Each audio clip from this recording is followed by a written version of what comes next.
नमस्कार, मैं हूं निवेदिता और आप देख रहे हैं खबर प्रधान। देखिए, बिहार चुनाव के समय से ही एसआईआर ने देश भर में हड़कंप मचा दिया है। जहां जहां चुनाव होने हैं उन राज्यों में तो हालात ज्यादा खराब हैं। सबसे ज्यादा लोग अलर्ट हुए हैं पश्चिम बंगाल में। 58 लाख से ज्यादा मतदाताओं के नाम वोटर लिस्ट से काटे जाने की खबर है। अब ममता बनर्जी के बंगाल में एसआईआर का खौफ साफ देखने को मिल रहा है, क्योंकि सबसे ज्यादा घुसपैठिए और रोहिंग्याओं की शिकायत सीमा से सटे राज्यों में है। एक प्रसिद्ध अखबार के मुताबिक आंकड़ा बताता है कि बीते साल भारत से कुल 47 बांग्लादेशी नागरिक भागे थे, जबकि इस साल पिछले 3 महीनों में ही 186 नागरिक वापस जा चुके हैं। अब ये आंकड़ा बहुत कुछ कहता है। जहां एक तरफ एसआईआर और चुनाव आयोग का विरोध करती हुई विरोधी पार्टियां और दूसरी तरफ ये चौंकाने वाला आंकड़ा। खैर, पश्चिम बंगाल में 2026 के विधानसभा चुनाव से पहले ही सियासी पारा अपने चरम पर पहुंच चुका है। इसकी वजह है चुनाव आयोग की एसआईआर प्रक्रिया, जिसने पूरे राज्य को राजनीतिक रणभूमि में बदल दिया है। दरअसल मंगलवार को चुनाव आयोग पश्चिम बंगाल की ड्राफ्ट मतदाता सूची पब्लिश करने जा रहा है। इस ड्राफ्ट लिस्ट को लेकर सबसे बड़ा सवाल यही है कि क्या वाकई 58 लाख से ज्यादा मतदाताओं के नाम मतदाता सूची से कट सकते हैं, और अगर ऐसा हुआ तो इसका सीधा असर 2026 के विधानसभा चुनाव पर कितना बड़ा होगा।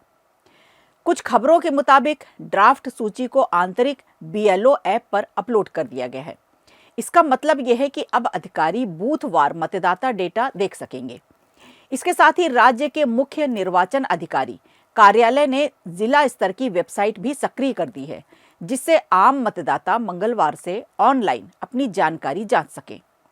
ड्राफ्ट सूची के प्रकाशन के साथ ही गणना चरण समाप्त हो जाएगा और अब शुरू होगा दावे और आपत्तियों का चरण। बताया जा रहा है कि ये प्रक्रिया फरवरी 2026 तक चलेगी। जिन मतदाताओं के नाम पर सवाल उठाए गए हैं उन्हें सत्यापन और सुनवाई के लिए बुलाया जाएगा। अंतिम मतदाता सूची के 14 फरवरी 2026 को प्रकाशित होने की संभावना है। आपको बता दें कि एसआईआर प्रक्रिया की शुरुआत 4 नवंबर से शुरू हुई थी, जबकि इसका कार्यक्रम 27 अक्टूबर को घोषित किया गया था। उस समय पश्चिम बंगाल में कुल मतदाताओं की संख्या 7 करोड़ 66 लाख से ज्यादा थी। सभी मतदाताओं के लिए गणना फॉर्म छपवाए गए और बीएलओ ने घर घर जाकर ये फॉर्म वितरित किए। चुनाव आयोग का कहना है कि जिन मतदाताओं ने हस्ताक्षरित फॉर्म जमा किया है, चाहे वो आंशिक रूप से भरा हो, उन्हें ड्राफ्ट सूची में शामिल किया गया है, लेकिन उनकी जानकारी आगे सत्यापित की जाएगी। आयोग के ये आंकड़े ये भी बताते हैं कि 30 लाख से ज्यादा मतदाता नो मैपिंग श्रेणी में रखे गए हैं, क्योंकि उनके नाम 2002 की मतदाता सूची से लिंक नहीं हो पाए। इन मामलों की सुनवाई बुधवार से शुरू होगी। इसके अलावा करीब 1.7 करोड़ मतदाताओं को अलग अलग स्तर पर दोबारा जांच के दायरे में रखा गया है। ड्राफ्ट सूची आने के बाद बीएलओ फिर से घर घर जाकर इनका सत्यापन करेंगे। चलिए अब बात करते हैं सबसे विवादित आंकड़े की, 58 लाख से ज्यादा नाम हटाने की आशंका। ताजा स्थिति रिपोर्ट के मुताबिक ये नाम मुख्य रूप से मृत, स्थानांतरित, पता न मिलने वाले, डुप्लीकेट और फॉर्म जमा न करने वाले मतदाताओं के हैं। बीएलओ अधिकार रक्षा समिति का दावा है कि ड्राफ्ट सूची में लगभग 59 लाख नाम हटाए गए दिख सकते हैं, और चुनाव आयोग ने साफ किया है कि ड्राफ्ट में नाम होना या न होना फाइनल फैसला नहीं है। सभी चिन्हित मतदाताओं को अपनी बात रखने का पूरा मौका मिलेगा, लेकिन इस पूरी प्रक्रिया ने राजनीतिक आरोप प्रत्यारोप को हवा दे दी है। मुख्यमंत्री ममता बनर्जी की भवानीपुर सीट और विपक्ष के नेता शुभेंदु अधिकारी की नंदीबाग सीट के आंकड़ों की तुलना में लेकर बहस ज्यादा तेज है। हालांकि चुनाव अधिकारी कहते हैं कि भवानीपुर सीट सबसे ज्यादा प्रभावित सीट नहीं है। सबसे ज्यादा नाम चौरंगी, उसके बाद कोलकाता पोर्ट और टॉलीगंज में हटाए गए हैं। बीजेपी शासित सीटों आसनसोल दक्षिण और सिलीगुड़ी, इसमें भी बड़ी संख्या में नाम हटाए गए हैं। जिलावार देखें तो दक्षिण 24 परगना सबसे ज्यादा और बांकुरा के कोतुलपुर में सबसे कम नाम कटे हैं। इस बीच विपक्ष के नेता और बीजेपी विधायक शुभेंदु अधिकारी ने बड़ा दावा किया है। उन्होंने कहा है कि पश्चिम बंगाल की मतदाता सूची में 1.25 करोड़ अवैध प्रवासी हैं और एसआईआर के बाद सभी बांग्लादेशी और रोहिंग्याओं को वापस भेज दिया जाएगा।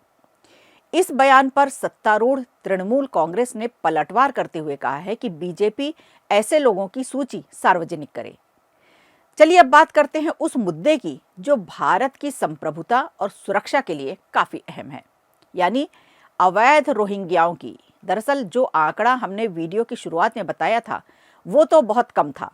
असल में उत्तर 24 परगना के सीमा इलाकों से रोजाना बड़ी संख्या में लोग बांग्लादेश की ओर लौटते देखे गए हैं।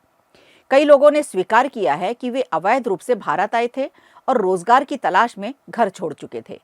अब एसआईआर के माहौल में वे अपने देश वापस जाना चाहते हैं। कई लोगों ने इस पर कुछ भी कहने से इनकार किया। वहीं दूसरी तरफ आईजी ने बताया कि संवेदनशील चिकन नेक या सिलीगुड़ी कॉरिडोर में सुरक्षा काफी बढ़ाई गई है। इसके अलावा एक मीडिया रिपोर्ट दावा करती है कि पाकिस्तान की साजिश का खुलासा भी हुआ है। बताया जा रहा है कि पाकिस्तान भारत की सुरक्षा संबंधी जानकारी हासिल करने के लिए पाकिस्तान इंटेलिजेंस ऑपरेटिव्स का इस्तेमाल कर रहा है, लेकिन बीएसएफ पहले से ही सतर्क है। जवानों और अधिकारियों को पीआईओ की गतिविधियों के प्रति जागरूक करने के लिए काउंसलिंग और कार्यशालाएं आयोजित की जा रही हैं। उनका दावा है कि पीआईओ की सक्रियता अब लगभग निष्क्रिय कर दी गई है, यानी कुल मिलाकर एसआईआर भारत के लिए काफी ज्यादा जरूरी है।